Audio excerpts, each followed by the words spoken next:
O conhecimento da verdade dispensacional, como é frequentemente chamada, é indispensável para a leitura inteligente da Bíblia. No entanto, muitos cristãos parecem não ter pensado nisso. Deus se agradou de lidar com os homens em diferentes épocas, de várias maneiras. Novas revelações de si mesmo, de Deus mesmo, e de sua vontade introduziram novos modos de lidar com os homens, a cada nova dispensação. A verdade dispensacional nos ensina a distinguir corretamente essas mudanças e a discernir sua natureza para que as características salientes de cada uma não sejam obscurecidas.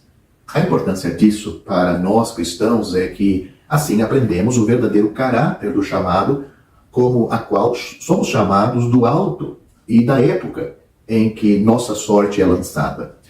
Até o tempo de Cristo seguiu-se uma dispensação em que a característica proeminente era Israel, a nação escolhida da linhagem de Abraão. O período em que vivemos, de Pentecostes até a vinda do Senhor no arrebatamento, é marcado por características completamente diferentes. Não Israel, mas a igreja é proeminente nos pensamentos de Deus hoje. Antes de nos determos nas importantes distinções entre os dois, tenhamos certeza de que entendemos exatamente do que estamos falando. Por Israel, não queremos dizer os judeus, a nação dispersa como são hoje, nem como era no tempo de nosso Senhor, o remanescente ainda agarrado à sua antiga capital, Jerusalém. Não nos referimos a eles como eles eram realmente, não nos referimos a eles como eles eram, como eles realmente existiram em qualquer época, mas sim ao que aquela nação era de acordo com o plano original de Deus para eles. Quando falamos da igreja, não nos referimos a nenhum edifício eclesiástico, nem a nenhuma denominação, nem a qualquer número de cristãos professos reunidos no que hoje é chamado de igreja. Usamos o termo em seu sentido bíblico. A palavra grega, traduzida como igreja, significa simplesmente os chamados para fora. Aqueles que são chamados para fora do mundo por Deus durante este período da rejeição de Cristo. São, por este meio e pela habitação do Espírito Santo, reunidos na Assembleia de Deus, a igreja. Pode ser útil notar que nas Escrituras o termo igreja é usado de duas maneiras. A primeira maneira de ver a igreja é como denotando o número agregado dos cristãos em uma localidade. Você pode ver o exemplo da palavra igreja em pode ver o significado deste termo em localidade, ou numa localidade, 1 Coríntios capítulo 1, versículo 2 e Colossenses capítulo 4, versículos 15. A segunda maneira de ver a igreja é como o número agregado de todos os cristãos, chamados e selados com o Espírito Santo, desde o dia de Pentecostes até a vinda do Senhor Jesus no arrebatamento. Você pode ver a expressão da igreja assim em Efésios capítulo 3, versículo 21 e no capítulo 5, versículo 25. Destas duas, é neste último sentido que vamos nos referir neste vídeo. Seja lembrado, no entanto, que nos referimos, como no caso de Israel, não ao que a igreja realmente é, ou foi em qualquer tempo, mas o que ela é de acordo com o projeto e pensamento original de Deus. Tendo definido nossos termos, observamos algumas distinções necessárias. Primeiro, João, o precursor do Senhor, foi o último da longa linhagem de profetas da dispensação passada. Com ele, as declarações de Deus sobre a antiga aliança atingiram seu ponto final. Com Cristo, as novas declarações começaram. A lei e os profetas duraram até João. Desde então, o reino de Deus é anunciado. Você pode ler isso em Lucas capítulo 16, versículo 16. O advento de Cristo ao mundo foi descrito por Zacarias, o profeta Zacarias, como a chegada da aurora, ou, como diz a margem de muitas Bíblias, nascer do sol, nascer do alto, o sol nascendo no alto. Sua aparição na terra anunciou o amanhecer de um novo dia. Não que esse novo dia estivesse ali, e então inaugurado, o Senhor Jesus tinha uma missão a cumprir no meio de Israel, e ele precisa se apresentar a essa nação como seu Messias há muito prometido. Além disso, os amplos fundamentos da bênção intencional devem ser lançados em meio aos sofrimentos do Calvário. Mas quando tudo isso passou, quando o Filho de Deus morreu e ressuscitou, quando ele subiu ao céu e enviou o Espírito Santo, então foi inaugurada uma dispensação que era realmente nova, totalmente diferente de tudo que havia antes. Segundo ponto que podemos analisar, o traço característico da antiga dispensação era a lei. A da nova é a graça. A entrega da lei no Sinai inaugurou a primeira. Deus formulou suas exigências sobre os homens.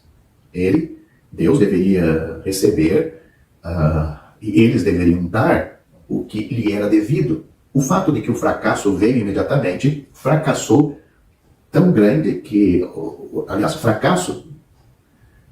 o fato de que o fracasso veio imediatamente, fracasso tão grande que equivale a um colapso total, não isentou os homens de suas responsabilidades recém-incorridas em nenhum grau. Deus, porém, anunciou a Moisés que traria misericórdia, Êxodo capítulo 33, versículo 19, e deteria a ameaça de destruição em vista da vinda de Cristo. A lei ainda prevalecia como mestre e continuou assim até que Cristo veio. Pode ler Gálatas capítulo 3, versículo 24. Em Cristo estava presente um poder mais poderoso do que a lei. O caso da mulher pecadora em João capítulo 8 ilustra isso lindamente. Sob a poderosa influência da graça, os hipócritas foram condenados com muito mais eficácia do que sobre a lei. E o pecador foi perdoado, coisa que a lei nunca poderia fazer. Agora Deus, reinando pela justiça, para a vida eterna, por Jesus Cristo, nosso Senhor, dá e o homem recebe. Leia Romanos capítulo 5, versículo 21. A nova dispensação é marcada pela graça, não pela lei. Terceiro ponto que podemos analisar aqui é: a antiga dispensação é centrada em torno de Israel. A nova está ligada à igreja. E a igreja não é continuação de Israel, são coisas distintas. A lei não foi dada a todos, mas a uma nação, Israel. Sobre aquela nação, portanto, a atenção de Deus estava focalizada. Os privilégios dos filhos de Israel pertenciam a eles nacionalmente e não individualmente. Deus sempre teve seus próprios tratos secretos com as almas dos indivíduos. E esses tratos ganharam maior proeminência nos dias da apostasia nacional de Israel. Mas no início Deus os levou nacionalmente sem referência ao estado espiritual dos indivíduos. E sua posição diante dele era nacional. Por outro lado, não há nada de nacional na igreja.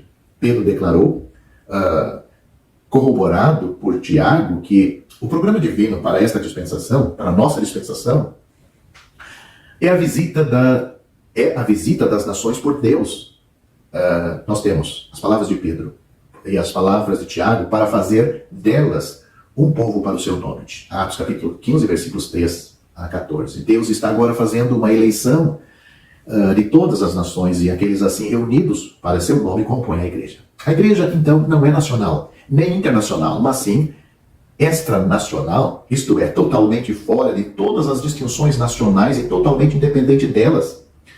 Em vez de ser construída em uma base nacional, é representada nas Escrituras como um só rebanho. João capítulo 10, versículo 16, como um só corpo. 1 Coríntios capítulo 12, versículo 13, como uma casa espiritual, um santo sacerdócio. 1 Pedro capítulo 2, versículo 5, como uma família composta pelos filhos de Deus. 1 João capítulo 2, versículo 12 e 1 João capítulo 3, versículo 1.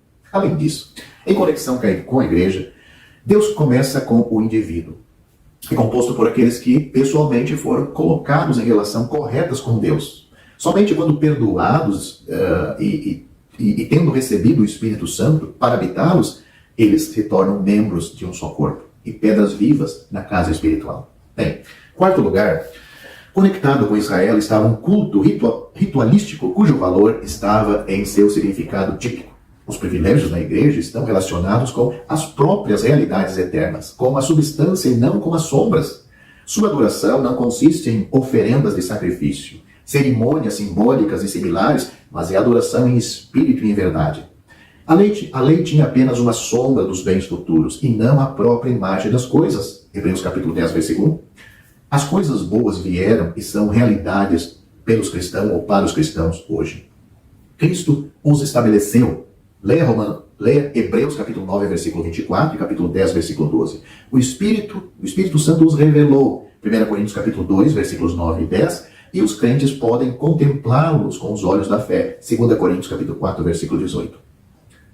Quinto lugar, para concluir esse vídeo, as bênçãos e privilégios de Israel eram grande parte de ordem terrena e material, as da igreja são celestiais e espiritual. No Antigo Testamento foram dadas instruções sobre a maneira pelo qual os filhos de Israel deviam retornar graças a Deus quando estivessem de fora na posse da terra prometida.